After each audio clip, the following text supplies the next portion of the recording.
Here's the mullein that we harvested. I'm going to put it into a tea bag. 1 tablespoon should be plenty for the tea bag. You just got to fill the tea bag with it. Not completely full. You need to have room to close the tea bag. We're also going to add sugar, and not into the tea bag, but into our tea. That's a little bit. I'm going to add a little bit more, just because it should be a little fuller than that. Add some tea. You can get these tea bags on Amazon. They're relatively cheap. And you just seal it up. We're going to put these into our cup and just drink the tea black with a little bit of sugar in it. Tie it up. Let it steep. And it looks very clear at first, but once it's done steeping, you will see it gets nice.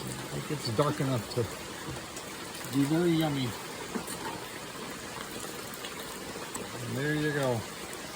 Now let it steep for 4 minutes and you're set to go.